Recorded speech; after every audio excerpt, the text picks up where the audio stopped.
this is Ash Red with Leaf and Grain Society, and I'm here. Michael, you go by Michael? I do usually. Okay. I've been called many things though. But Michael's good. Michael's one of the better ones. Yeah. Michael's one of the good ones because, like my son his name is Michael. Yeah. But he didn't like it, so he wanted to go by his middle name, Alexander. Oh, that's a strong name. Yes. Some would say a great name. Yes, Yeah. I think I did well with his name. So I came by. Your booth is absolutely beautiful. Thank you very love much. it. Thank you. And it's got a history behind it. Yes. And then also I read about your history with cigars, and it's fabulous. It is it is just like one of those things. So first I want you to kind of tell us about your cigars. And I know that y'all started off online and then now you're venturing into brick and mortar. Yes. So let's get into that and talk about that. Sure. Well, we're sitting on the Mayflower ship, fitting for Mayflower Cigars. Yes. I founded Mayflower about 1.5 years ago. Mm-hmm. And as you say, we started online. In a way, we kind of did it backwards, I guess, as Mm-hmm. most cigar companies would. Because I have a show at the Daily Wire called the Michael Knowles Show, and we have a nice big platform, a lot of great listeners. And cigars have been a big part of the show from the beginning. And cigars have been a big part of my life since I was 15. I had my first cigar. I got into college by writing an admissions essay about how much I love cigars. And, somehow I got in. And I love that because that is so awesome. And then from there, you started a cigar club. I started my cigar club at school called the Society for Intellectual Growth and Reinvigoration Cigar. And it was a way to get the school to fund my cigars. Because I didn't, I was a college kid, I didn't have money. Yeah. And so they funded my cigars, wrote a cigar column there. And I ended up even getting my show at the Daily Wire in large part because of a cigar column that I wrote, an unsolicited cigar column. Cool. They didn't even publish it, but they said, oh, the kid's got something to say. Yeah. So early on, I said, I'd love to do a cigar company at some point. I've had this idea in my head of Mayflower Cigars for years and years because though I look very Italian on my mother's side, on my father's side, the family came over on the Mayflower. So 6 of my ancestors were on the Mayflower. Wow, see, that's really impressive. Oh, well, not very many people can say my family came over on the Mayflower. Well, in part, I think it's because no one ever. Feel free to walk right through my shotgun. That's totally fine. In part, it's because not a lot of people look it up. But I bet I have a lot more cousins wandering around out there than they would know. So I founded the company, and I thought, look, we want it to be patriotic, but I don't want it to just be like AR-15 and mashed potato cigars. Right. Like I want it to be more historical, in some ways elevated. When you say, the way you say, oh, it's impressive to have these ancestors on the Mayflower, it's a kind of funny paradox.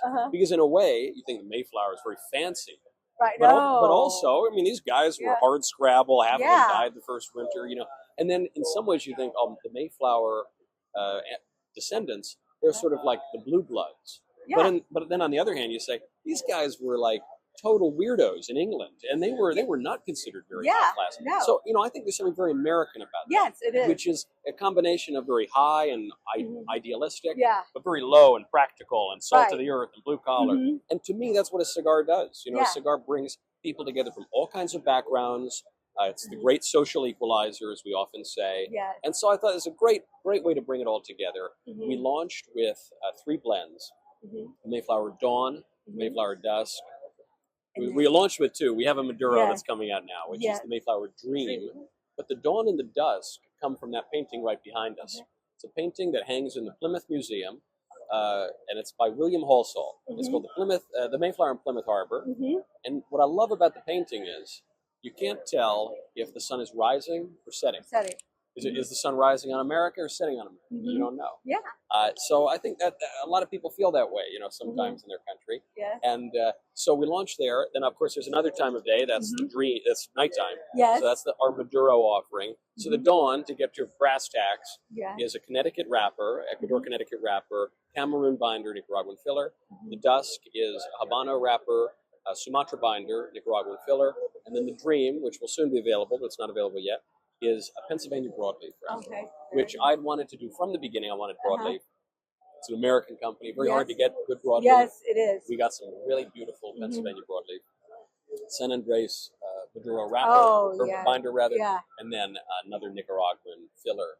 So it really rounds out your whole day. Yes. You can have a whole day of just Mayflower cigars, dawn, dusk, and enjoy it. nighttime. Yes. And then I love it because it's long fillers because you know, sometimes they get those short fillers and you have to relight it. So that means it's going to have great consistency, and it's going to be a solid smoke throughout the entire day. So, I mean, I'm just like excited that you are now going into brick and mortar. We're so excited because from the beginning I said, I want to be in brick and mortar. And a lot of people in the industry told me, why? You know, we sold out instantly. We sold like 300,000 cigars or more our first year. We were out of stock for a third of the year. You know, day one we sold basically like 57,000 cigars. And that tells you that it's a fantastic cigar right there. When you're selling out, when you're playing your year, and you're like, oh, okay, I think this is gonna last, and it doesn't. It was a great problem to have. Yeah, however, it's a fantastic problem. It meant this was going to be our first PCA because the first year, I couldn't go to a retailer and say, hey, you know, we'll let you know when it's in. But I told them, I said, we could sell a zillion cigars online and keep insanely high margins. It'd be great. That's not what cigars are about. No. Cigars are about cultivating this experience, this wonderful little break with people, you know, in the lounge, in the shop. So I said, forget about that. We'll make it up on volume anyway. And even I don't even care, you know. Cigar shops are like the last mom and pop in America. And so I want to be part of that. And so we're very, very excited, obviously taking a lot of orders at PCA. And I'm also very grateful to listeners to my show and the early adopters of Mayflower because they've been the sales team. We're a small boutique company, at least in terms of the employees. So we've relied on the Mayflower enthusiasts to go out there, ask brick and mortar to make an appointment at PCA, and we've been thrilled with the response. And the thing is like I think it's like the important part of the brick and mortar, the mom and pop, are the customers. You know, and they're going to listen to what the customers want. So the best thing that a cigar company can get is through word of mouth. You know, so well, I was saying this the other day too. I might have been saying this today actually, which is when you think about brick and mortar, there's so many stupid regulations that tell you can't advertise cigars. Well, that means that for me, when I'm actually being advertised to with cigars, it's in the humidors in the shops. That's where I am encountering many cigars for the first time. So if you're not there, you know, you're missing out on a real potential to reach people and show them your product. Yes, it is. So thank you so much. I'm excited to try these. Very excited. And also looking forward to the Dream that's coming out.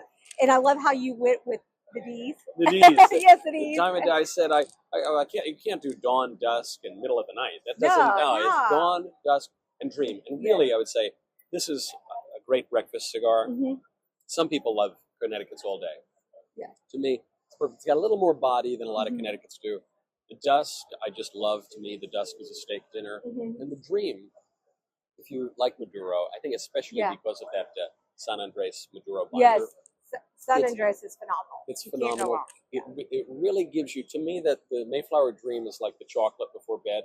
You know, it's just a little touch of, the notes that I got out of it are cardamom, chicory. We're here in New Orleans, chicory.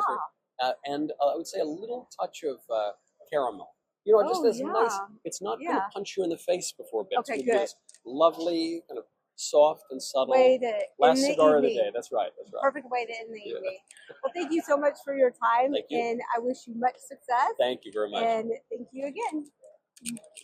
So I'm excited. I really am.